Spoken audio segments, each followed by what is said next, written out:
Aqui a gente vai ver, aqui nós vamos ver como projetar alvos para Fibonacci com base nos pivôs e analisar um pouco de contexto também para que você possa fazer melhores análises e operações, tá bom? Perceba o seguinte, deixa eu ver isso aqui, olha. Bom, todo mundo sabe que pivô é um movimento de reversão. Só se muda a tendência através de um movimento de pivô. Então aqui você tem um micro pivô, que é o que eu gosto de operar, vocês sabem. Ou você pode ter um pivô macro pós-rompimento. Independente disso, como é que eu faço então marcação? Primeiro, identificar o contexto. Qual é o contexto desse momento? O contexto é que o mercado fez essa LTB aqui, né? Se você considerar, tanto faz, tá? Qual você quiser considerar. Suponha que você considere o pivô maior, para ficar um pouco mais fácil de você entender. Mas eu consideraria o menor de qualquer forma, tá bom? Mas aqui você tem uma LTB, certo? Ok. Você tem também um movimento de não continuidade da baixa. Por quê? Você teve o mercado fazendo isso aqui, iniciando esse com um movimento altista. Ele fez um pivô de baixa, mas não deu a continuidade. Teve um falso rompimento aqui, justamente com candle de ignição, candle de força.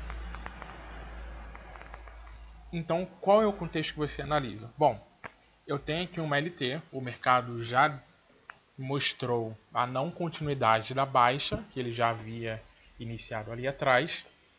Agora, num contexto de suporte, porque o mercado no mesmo dia deixa esse suporte aqui.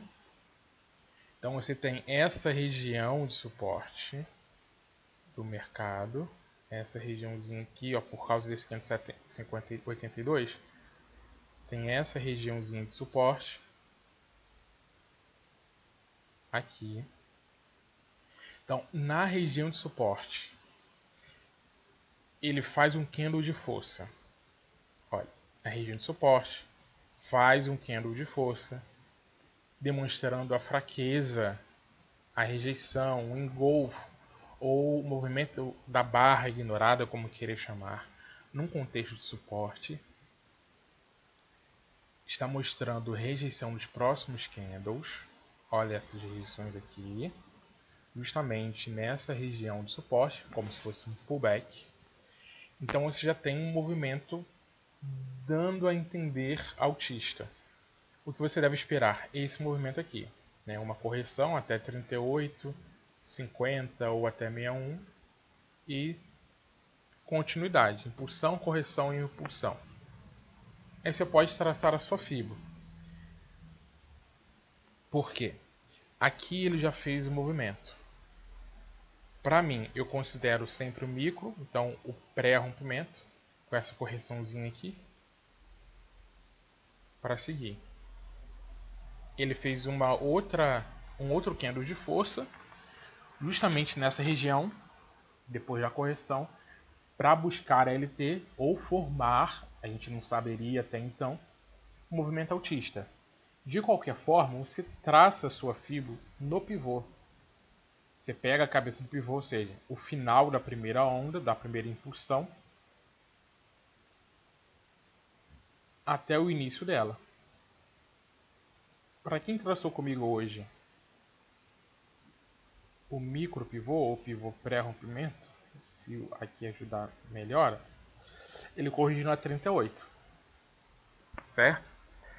Ou se você considerou o toque na LT, o teste, para depois corrigir com outro movimento de ignição seguir, você pode traçar então aqui, dessa forma maior, como eu falei. Ele teria corrigido então nos 50%. Seja no 50, seja na 61, com esse contexto, onde fez um candle de força com rejeição numa região de suporte, rejeição na região de 50, rompendo a VWAP, depois vem, testa, faz o pullback na cabeça do pivô, ou seja, no final da primeira onda, início da correção aqui, você pode fazer a sua operação de compra. Nesse caso, você teria o stop, se fizesse nesse candle aqui na rejeição, de 170 pontos e buscaria minimamente o primeiro topo. 800 pontos, né? Ele foi 1.300, mas 800 pontos, minimamente ali o candle. Então, um risco de retorno interessante. Se você pegasse o micro pivô, eu entraria nesse candle aqui. O stop seria de 263 para 850.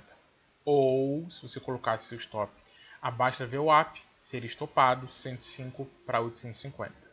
Seja qual for o pivô que você marcar, você então projeta o alvo, traçando a região de 38.2 na cabeça do pivô.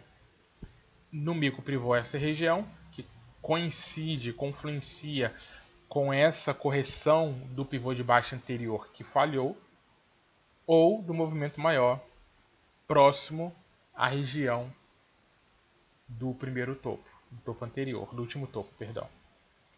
50% e o último não alcançou, mais 50%. Então você estaria entre essa região do primeiro e segundo alvo. E aí você perceberia algum gatilho para poder sair da operação ou não. Nesse caso, suponha, chegou na sua região, no seu alvo. Como chegou? Sempre você tem que analisar o contexto. Como é que chegou? Bom, aqui você vai perceber que houve uma correção, uma tentativa de respeitar essa resistência e em seguida, você pode chamar como quiser esse candle, mas houve então outra ignição para romper essa região. Você pode esperar o pullback ou já entrar. Mas como já é alvo, o segundo alvo ou o terceiro, dependendo de qual pivô você marque, você poderia sair da sua operação ou fazer sua parcial, enfim, e ser feliz, tá? A ideia é essa. Você identifica o contexto, projeta seus alvos e aí você faz a sua operação, tá bom? Outro detalhe que eu não comentei, né, que nesse pivô aqui maior, ele fez essa correção na VWAP e ele rompe com outra ignição ALT junto com a cabeça do pivô com pullback. Então você teria aqui várias confluências e um excelente risco retorno. Essa aqui é uma possibilidade de você projetar alvos, analisar pivôs e contexto.